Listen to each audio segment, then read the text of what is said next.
All right, we've got the section 3.5 where we're going to talk about parallel lines and triangles. So some understandings for today is that the sum of the angle measures of a triangle is always the same. So it's always going to equal this value, all three of them when you add them together. Any exterior angle of a triangle has a special relationship with the two remote interior angles of a triangle.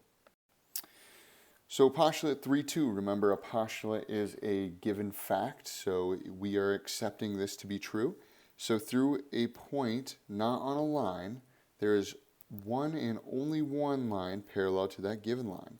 So we've got line L there, and we've got point P, and since point P is not on line L, if I were to go ahead and draw a line like this, if it was truly parallel, there would only be one line, because as soon as we start to go on an angle like this, even the slightest amount, at some point, if I draw it over, there's going to be a place where they intersect.